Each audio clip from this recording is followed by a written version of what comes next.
하겠습니다. 당신을 정말로 기다렸습니다.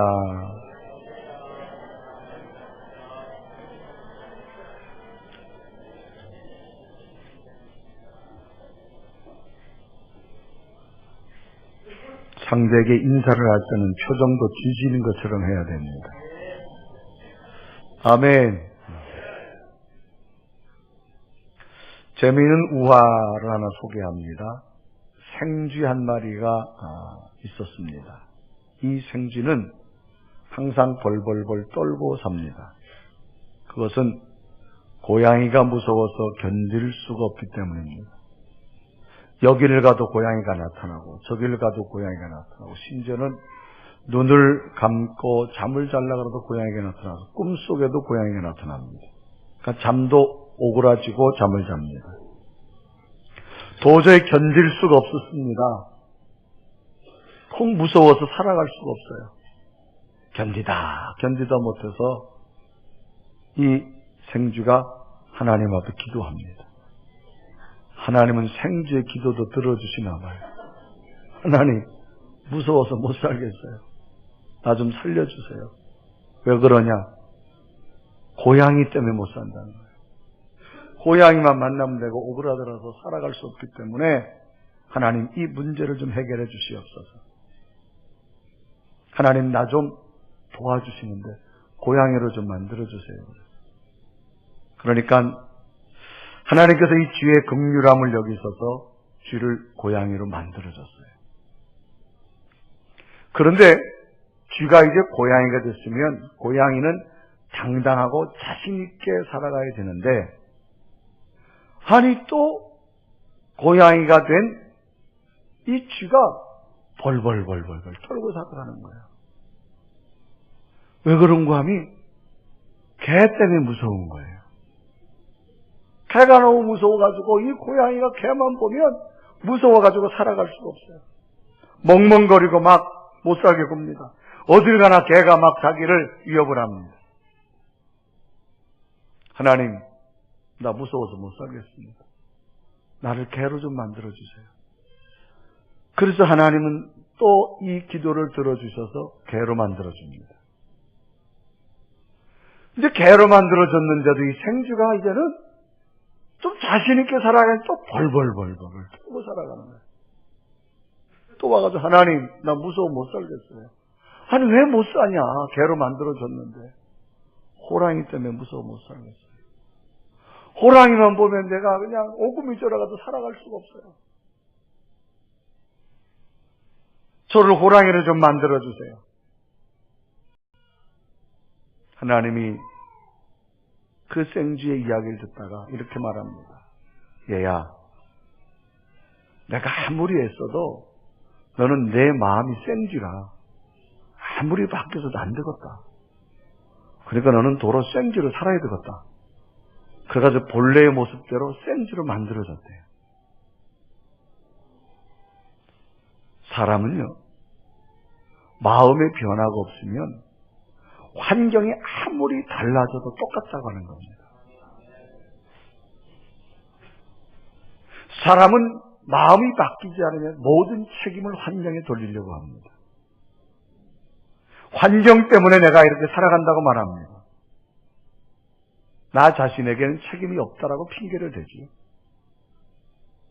변화가 내 속에서 일어나는 것이 아니라 밖에서부터 일어나기를 원합니다. 그것은 잘못된 판단입니다. 인간은 마음이란 공간이 있습니다. 사람의 몸에 깃들여서 지식과 감정과 의지, 정신활동을 지배하고 살아갑니다. 그래서 사람은 이 정신활동, 마음의 지배에 의해서 살아가지요. 그 마음을 어떻게 가지고 살아가느냐가 매우 중요합니다. 그래서 성경은 언제나 말합니다. 네 마음을 가지고 스스로 살아갈 수 없기 때문에 그 마음 속에 나를 의지하고 살아가. 그러면 내가 너에게 새로운 힘을 공급해 줄 거라고 말합니다. 여러분, 오늘 하나님 성전에 나온 여러분, 이 예배 시간에 여러분 마음이라는 공간에 하나님으로 가득 채우시기를 바랍니다. 구약시대 보면 많은 선지자들이 소개됩니다. 이 선지자라고 하는 것은 세상 일을 남보다 하나님 은혜로 먼저 깨달은 사람입니다. 그래서 선지자를 하나님께서 보내셔가지고 이 백성들의 마음에다가 하나님의 복음을 선포합니다. 예언합니다. 오늘 성경에 보면 요엘이라고 하는 선지자가 나타납니다. 유다 나라 때에 활동한 선지자인데, 그때 온 나라 백성들이 하나님으로부터 마음이 떠났습니다. 우상을 숭배하고 하나님을 대적합니다. 그러니까 하나님이 오히려 그에게 재앙을 주지요. 온 나라의 전쟁의 재앙, 메뚜기의 재앙, 농사를 지어도 열매가 없게 만듭니다. 이때 요엘 선지자가 나타나서 백성들에게 하나님의 말씀을 그 마음에 던져주며 선포합니다. 여러분들 마음이 하나님께로 돌아오시기를 바랍니다. 환경을 탓하지 말고 하나님께 빨리 돌아오십시오. 금식하고 애통하며 옷을 찢지 말고 마음을 찢고 회개하며 하나님 앞에 제사를 드리고 하나님 앞에 돌아오십시오.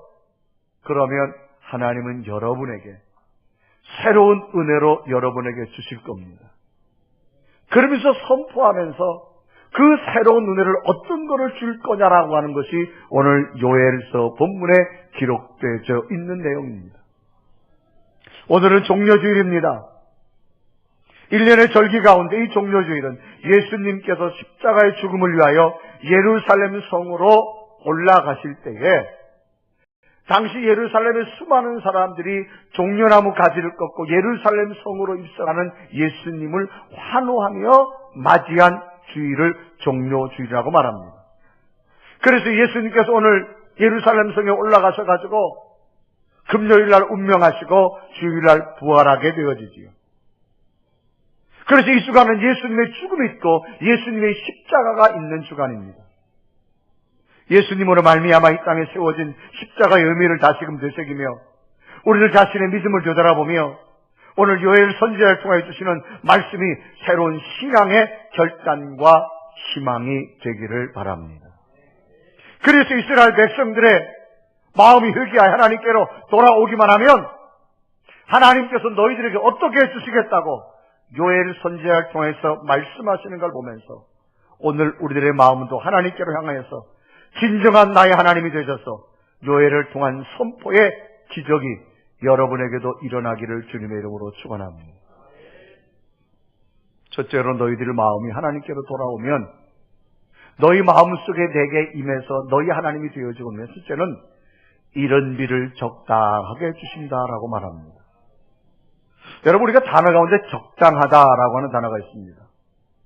이거는 정도나 이치에 꼭 알맞고 마땅하다 그런 얘기입니다. 정도나 이치에 꼭 알맞습니다. 그래서 마땅하다라고 하는 뜻을 가지고 있는 단어가 적당하다 그런 단어입니다. 자, 우리 주부님들 밥을 할 때요, 쌀을 씻어서 물을 이렇게 부을 때 물을 얼만큼 부어야 밥이 가장 맛있을까요? 적당하게 부어야 됩니다. 너무 많이 부으면 밥이 질어지고요, 적으면 밥이 그냥 굳어져요. 자, 여러분 식사하실 때 얼만큼 드셔야 될까요? 적당하게 먹어야 됩니다. 너무 많이 먹어도 안 되고 너무 적게 먹어도 안 돼요. 자, 우리가 잠을 자야 되는데 얼만큼 자야 될까요? 답을 가르쳐줬는데 대답을 못 하시는 거예요. 적당하게 자야 됩니다. 여러분이 적당하다라고 하는 게 참 중요해요. 이제 여러분, 농부들이 논에다 모내기를 할 때 그 논에 물이 얼만큼 있어야 될까요? 적당하게 있어야 됩니다. 너무 많아도 안 돼요. 자, 이제 지방자치단체장 선거가 6월달에 치러집니다. 누구를 뽑아야 될까요? 어떤 사람 뽑아야 될까요? 적당한 사람 뽑으면 됩니다. 그러니까 적당한 사람이 누군지 모르겠다는 사람은 저한테 오시면 제가 가르쳐 드리겠습니다. 하나님께서는 요엘을 통해 하시는 말씀이 너희에게 비를 주는데 적당하게 주겠다는 겁니다. 그래서 요엘서 2장 23절에 이르가죠. 시온의 자녀들아, 너희는 너희 하나님 여호와로 말미암아 기뻐하며 즐거워할지어다. 그가 너희를 위하여 비를 내리시되 이른 비를 너희에게 적당히 주리니 이른 비와 늦은 비와 예전과 같을 것이다. 봄이 되면 씨를 파종하는데 그때 봄비가 촉촉히 와서 씨를 뿌리게 되면 아주 비가 적당하게 오면 싹이 잘 자라게 됩니다. 때로는 씨를 뿌려야 될 때 비가 오지 않을 때가 있습니다. 농사는 때가 있기 때문에 무작정 기다릴 수 없어서 마른 땅에 씨를 파종할 때 있습니다. 그러면 그 농사는 망쳐버립니다.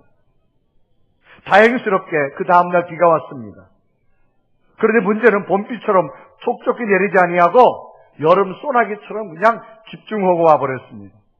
그러면 씨가 다 쓸려가서 다시 씨를 파종해야 합니다. 이런 경우에는 이른 비가 적당히 온 게 아닙니다. 그러니까 이른 비를 적당히 주신다고 하는 말씀은 우리가 무엇이 필요하 하나님 앞에 간구하였더니 하나님이 그것에 알맞게 비를 내려주시는 걸 말합니다. 우리들의 인생사에 이런 일이 있다면 얼마나 복되고 아름다운 일들이 만들어질까요? 요엘은 바로 이런 하나님의 은혜를 우리에게 소개하면서 회개하고 하나님께로 돌아가서 하나님 앞에 행하면 이른 비를 적당하게 주신다라고 약속합니다. 실로 인간은 하나님께서 은총의 이른 비와 늦은 비를 적당하게 공급해 주지 않으면 사람은 살아갈 수 없습니다. 인간은 하나님의 은총의 이른 비와 늦은 비를 통해서만 삶을 유지할 수 있고 넉넉하고 감사한 삶을 살아갈 수 있는 겁니다. 은총이란 말은 높은 사람에게 받는 특별한 사랑을 말합니다. 인간은 하나님의 특별한 사랑을 적당하게 받고 살아갈 때에 복된 자의 삶을 살아갈 수 있습니다. 인간이 아무리 자기의 능력과 자기 자신이 힘으로 자신 있게 삶을 산다고 하지만 풍성한 삶을 살아갈 수 없습니다. 여기에는 하나님의 적당한 이른 비와 늦은 비의 은총이 없이는 풍성한 삶을 살아갈 수 없습니다. 오늘날 최첨단의 과학시대라고 하지만 많은 걱정과 염려가 있습니다. 이상기온 현상, 이상기온의 강수량, 추위 온도, 엄청난 가뭄, 어찌할 수 없습니다. 인간은 이 세상의 기상을 통제하거나 조절할 능력이 없습니다. 스스로 풍성한 삶을 만들어가는 능력이 인간에게는 없습니다. 하나님께서 잠시만 은총을 거두어 가셔도 인간은 생존할 수가 없습니다.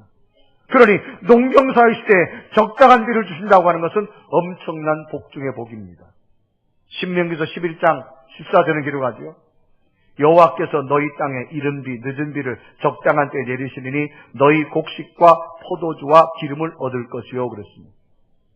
그러니 이른 비와 늦은 비의 적당함은 농경사의 큰 수확의 열매로 연결됩니다. 씨를 뿌릴 때 이른 비가 적당하게 오고 마지막 열매가 결실할 때 늦은 비가 적당하게 오는 것, 이것은 농사의 풍년과 의미됩니다. 그래서 요엘서 2장 24절에 이루어가죠. 마당에는 밀이 가득하고 독에는 새 포도주와 기름이 넘치리로다. 여러분, 하나님이 여러분 마음속에 임하셔서 올 한 해 적당하게 부어주시는 은혜가 있기를 바랍니다. 얼마 전에 매스컴에서 그런 보도가 한번 나왔어요. 우리나라 역대 로또 복권 맞은 사람들의 행적을 추적을 한 게 한번 나왔습니다. 로또 복권, 꿈에도 그리고 싶은 거지. 그런데 이 로또 복권 맞은 사람들의 행적이 거의가 비참해졌습니다. 그건 우리나라 통계입니다. 이제는 여러분 먹을 것이 없어서 남의 집에 가서 물건을 훔치다가 잡혔는데 그 사람이 예전에 로또 복권에 당첨된 사람이었습니다. 사람에게는 적당한 게 중요합니다. 이런 복이 여러분에게 있어 주시기를 바랍니다. 간증집에 보니까 한 사람 유학생의 이야기입니다. 한 유학생이 이 자리에 가서 성악 공부를 합니다. 실력이 좋아서 인정을 받고 이제 오페라에 출연할 정도까지 실력이 됐습니다. 그런데 오디션을 보면 볼수록 떨어지는 거예요. 실망에 빠졌습니다. 내가 왜 떨어질까? 내가 유럽 나라 학생들과 실력이 뒤질까? 곰곰이 생각해보다 보니까 실력은 다 비슷한데 자기 얼굴에 문제가 있다는 걸 알았어요. 유럽 사람들은 이목구비도 뚜렷하고 특히 오페라라고 하는 것은 음악만 하는 것이 아니라 가서 여러분 음악의 연극 아닙니까? 자기 몸도 직접 보여주기 때문에 이 얼굴에 문제가 있다 생각해요. 자기 눈이 너무 작으니까 이게 유럽 사람들보다는 이게 좀 안 맞는다고 생각되는 거예요. 아, 여기서 문제가 있었구나. 그래서 이 학생이 자기의 이 좁은 눈을 좀 크게 해야 되겠다. 그래가지고 그러려면 좀 쌍꺼풀 수술을 좀 해야 되겠다. 그래서 자기 어머니하고 상의를 해가지고 한국에 가가지고 이제 쌍꺼풀 수술하기로 예약을 다 잡아놨어요. 그런데 이제 그 다음 주면 한국에 와서 이제 쌍꺼풀 수술을 하려고 하는데 그 주일날 교회를 갔는데 예배를 드릴 목사님이 설교를 하는데 마태복음 25장에 보면 달란트 비유 설교를 합니다. 어느 주인이 먼 곳을 떠나면서 5달란트 종에게 주고 2달란트 주고 1달란트 줬는데 주인이 돌아와서 계산하는데 5달란트와 2달란트 받은 사람은 칭찬 들었는데 1달란트 받은 사람은 꾸중을 들었어요. 왠고 봤더니 1달란트 받은 것에 대해서 불평만 한 거예요. 그래서 땅에다 갖다 묻어버렸어요. 아, 갑자기 그 설교를 딱 듣는데 자기가 1달란트 받은 사람 같다고 느껴지더라는 거예요. 그래가지고 얼른 전화를 해서 엄마, 나 이번에 쌍꺼풀 수술 안 받겠다고. 아니, 예약 다 했는데 왜 안 받느냐. 그러니까 이번 주가 설교를 들었는데 그 말씀이 내게 너무 은혜돼가지고 그냥 내 눈 생긴 대로 내가 하겠다고. 그러면서 꾸준하게 다시 열심히 연습을 하는 거예요. 근데 정말로 어느 순간인가요? 자기 실력이 인정받아가지고 그 오페라에 이제 발탁이 됐어요. 발탁이 됐는데 그것도 그 유명한 나비 부인. 이 나비 부인의 역할에 이제 발탁이 된 겁니다. 그래서 여러분 그 오페라 가운데 아주 유명한 이 오페라가 있죠. 이 오페라 가운데 이 나비 부인은 그 미국 사람과 일본 그 전쟁 사이에서 그 일본 여인의 그 사랑의 애절한 표현을 해야 되는데 그 역할에 이 학생이 발탁이 된 거예요. 자기는 상상외입니다. 아니 유럽 아이들 다 제쳐놓고 자기가 어떻게 발탁되어졌는가.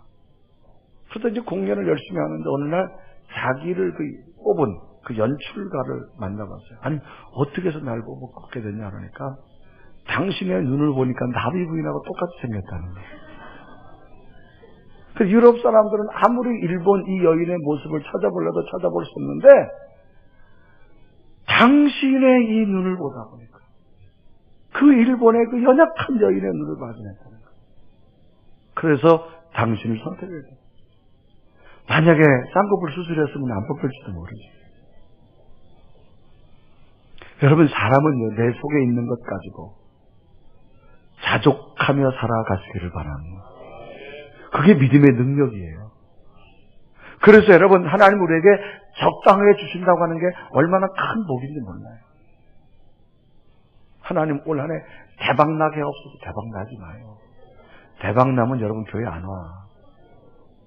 아멘. 여러분 대박나는 교회 오겠어요 여러분? 안 와요. 하나님은 여러분에게 적당하게 주십니다. 음식도 적당하게 먹어야 되고요. 사람은 잠도 적당히 자야 건장해요. 이른 비와 늦은 비. 그건 뭐에? 적당한 때 주시는 겁니다. 씨를 파종할 때 이른 비를 주고 결실을 맺을 때 늦은 비를 주셔서 올 한 해 하나님이 여러분 기도 제목마다 필요할 때마다 적당히 주시는 은혜가 있기를 주님의 이름으로 축원합니다. 그래서 요엘 선지자는 너희들이 옷을 찢지 말고 가슴을 찢고 하나님 앞에 들어와서 나의 하나님을 고백하면 너희들이 살아가는 미래 속에 이른 비와 늦은 비로 적당한 때에 공급해 주신 하나님. 2014년을 살아가는 여러분이 기도할 하나님이 필요할 때마다 사람을 통하든지 환경을 통하든지 적당한 기쁨을 주실 줄로 믿습니다. 그런 은혜가 있기를 주님의 이름으로 축원합니다. 두 번째로는 요엘을 통해서 뭐라고 선포하느냐? 갚아주시는 하나님이라고 말합니다. 지금 이들은 하나님을 떠나서 전쟁에도 패하고요. 심지어는 농사를 지어도 메뚜기와 황충이 와가지고 다 먹어버려요. 먹을 것도 없고 전쟁에 패하고 실망과 좌절에 있습니다. 이런 데서 일어날 길이 없어요. 그런데 너희들 마음이 하나님께로 돌아오면 이 모든 것을 너에게 회복시켜 갚아주겠다라고 말합니다. 우리나라에서는 메뚜기 하면 제 어린 시절도 보면 논에 가서 잡아가지고 볶아서 먹은 기억밖에 없어요. 그런데 중동이나 아프리카에서는 여러분 이 메뚜기가 아주 무서운 재앙 중에 하나입니다. 이 메뚜기가요 얼마나 많이 여러분 날아다니는지 한번 메뚜기가 앉았던 곳은 푸른색은 다 사라집니다. 하늘이 갑자기 여러분 구름이 낀 것이 아니라 얼마나 메뚜기 떼가 많은지 하늘을 보면 이 메뚜기가 너무 많이 날아가요. 그래서 여러분 식물을 다 초토화시켜 심지어는 사람까지 공격을 합니다. 여러분 몸에 메뚜기가 다 붙었다 생각을 해보세요.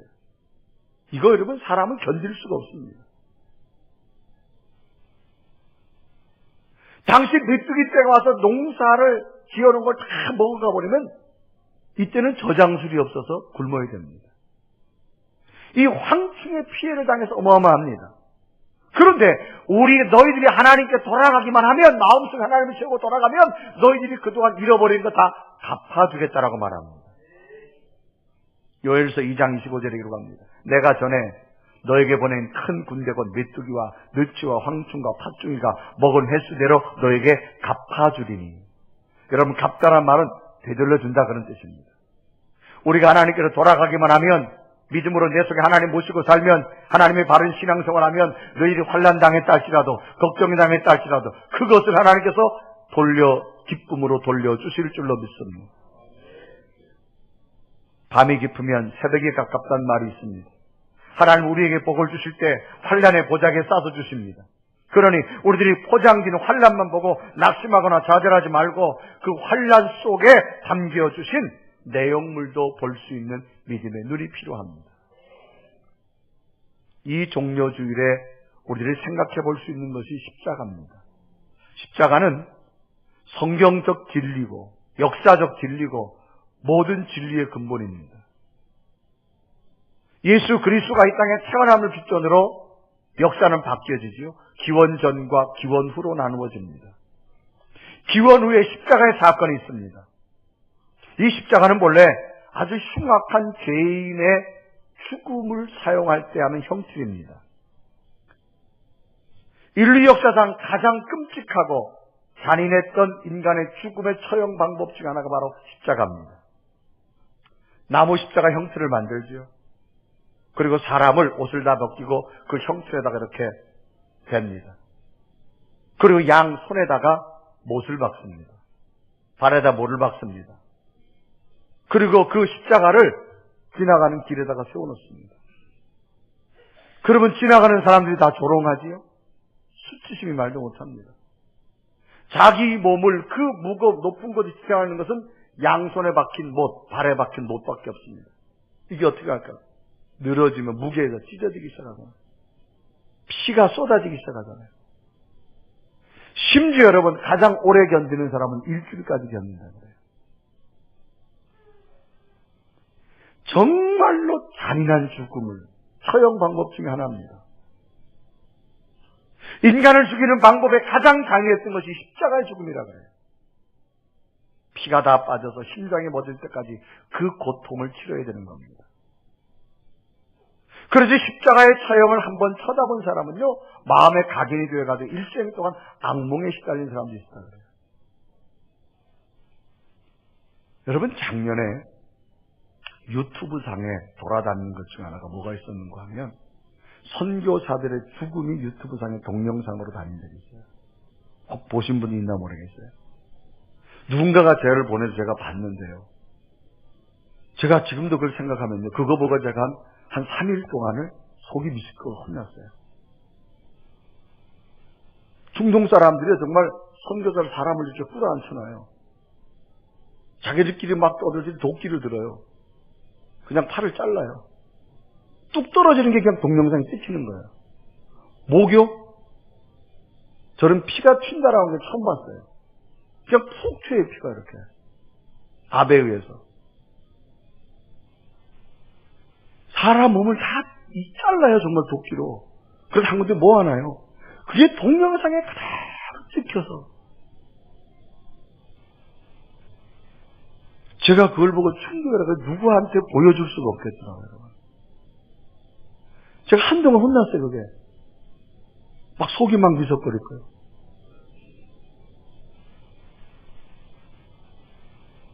로마 사람들의 기록에 의하면 로마 황제가 식사를 하다가요, 누군가가 별 의미 없이 십자가라고 하는 단어만 나오면 황제가 화를 냈다고요.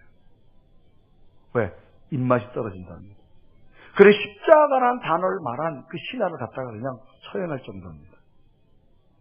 너무나 여러분 충격적이어서 십자가라는 단어만 들어놔도 음식 먹다가 입맛이 사라질 정도로 합니다. 잠도 잘 수 없을 정도로 합니다. 그러니까 이 십자가는 너무나 끔찍한 십자가, 아주 수치의 십자가, 처형의 십자가, 멸망의 십자가, 가장 저주스럽고 부끄러운 십자가였습니다. 여기에 예수님이 돌아가신 거예요. 그런데 예수님께서 이 십자가를 지심으로 말미암아 십자가의 의미가 예전보다 완전히 달라졌습니다. 예수님의 십자가의 죽음은 그냥 저주로 끝나고 그냥 멸망으로 끝난 게 아닙니다. 예수님은 그렇게 죽으셨지만 거기서 부활하셨습니다. 그래서 예수님으로 말미암아 가장 부끄러운 십자가, 가장 영광스러운 십자가로 바뀌어졌습니다.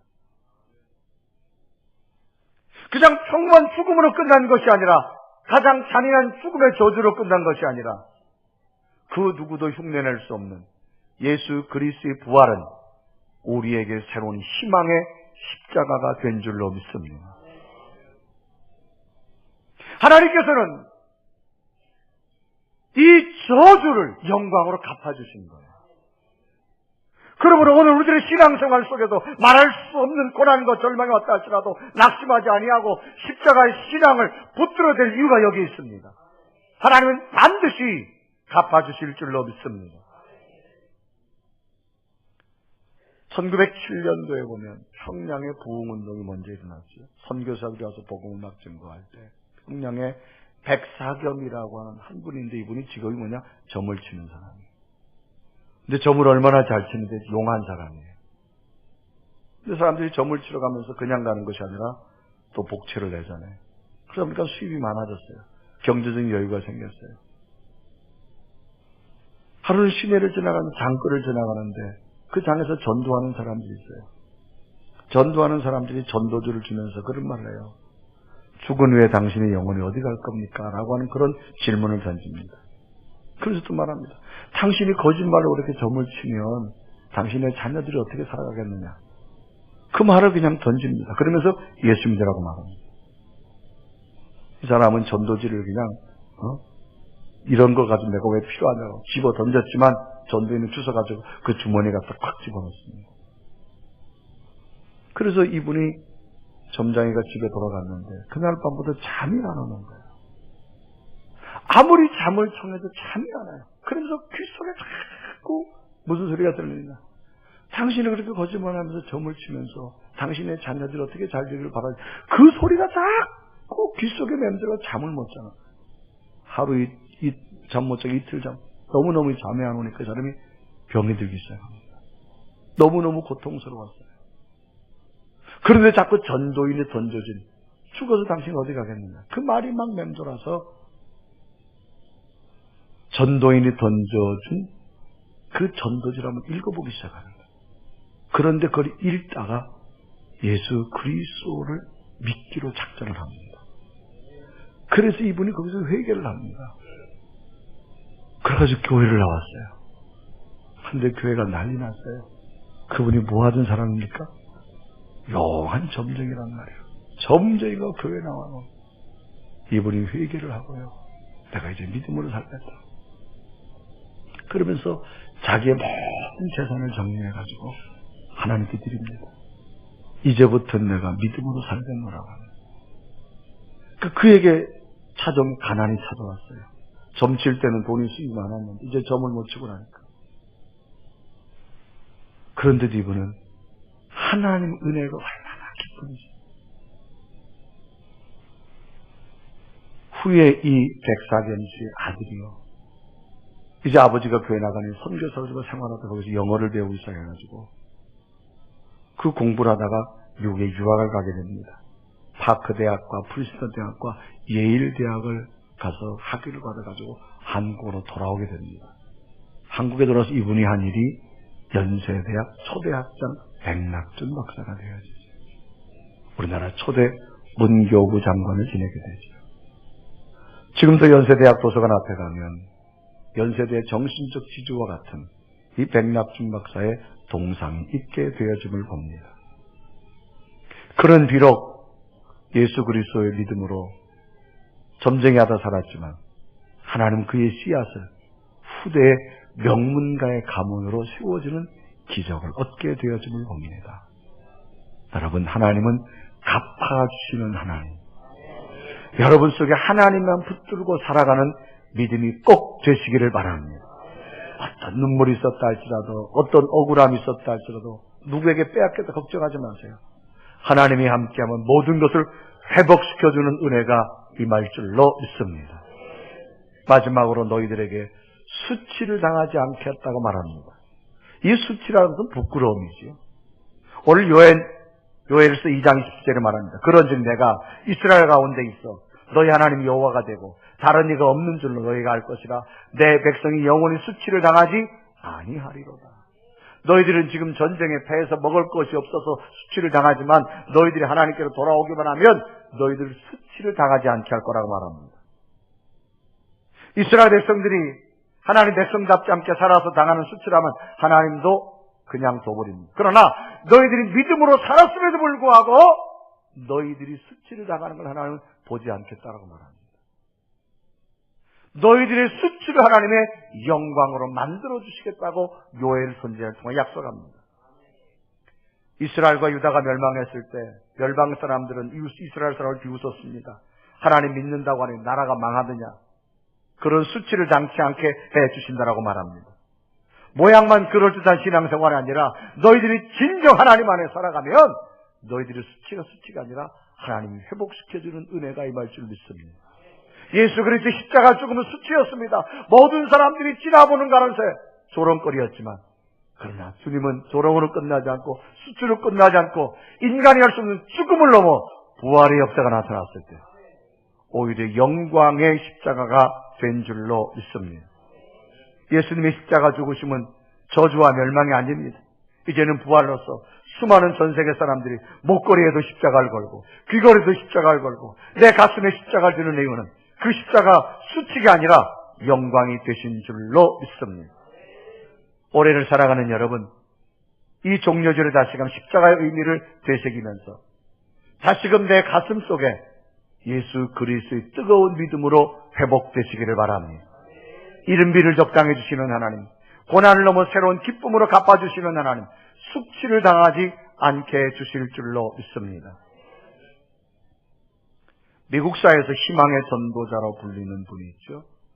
노만 빈센트 빌이라고 하는 박사님이 계십니다. 이분은 늘 긍정과 희망에 대해서 말합니다. 한 남자가 이 박사님을 찾아왔습니다. 이 사람은 극도의 절망감을 가지고 찾아왔습니다. 표정이 금방 당장이라도 죽을 것 같은 사람입니다. 찾아와가지고 말합니다. 박사님, 제가 이래서 죽을 지경입니다. 사업을 실패해가지고 이제 다 끝났습니다. 모든 것을 다 잃어버렸습니다. 정말로 죽고 싶습니다. 그러면서 이 박사님을 찾아온 거예요. 그래서 이분의 이야기를 쭉 듣다가 그렇습니까? 참 제가 봐도 죽을만 하네요. 그런데 이거 한번 해봅시다. 종이를 줍니다. 펜을 줍니다. 한번 제가 질문을 할 테니까 몇 가지만 여기다 한번 써보시길 바랍니다. 그래서 질문합니다. 뭐라고 질문하느냐? 부인이 있습니까? 질문합니다. 네. 제게는 정말로 좋은 아내가 제 곁에 있습니다. 그럼 부인이 있다고 한번 써보십시오. 또 묻습니다. 두 번째, 자녀가 있습니까? 네. 제 자녀들이 셋이 있는데 이 아이들만 봐서 정말로 나는 이 아이들 때문에 살아왔습니다. 정말로 착하고 좋은 아이들입니다. 그래서 한번 써보세요. 종이에 썼어요. 친구 있습니까? 있지요. 저와 정말 마음을 속마음까지 토해낼 친구가 있습니다. 그래, 써보세요.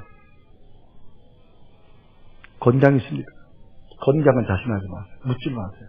저는 있는 게 건강밖에 없습니다. 써보세요. 잘 보니까 이 세상에 가장 소중한 게 다 있는 거예요. 그래서 우리 눈을 뜨고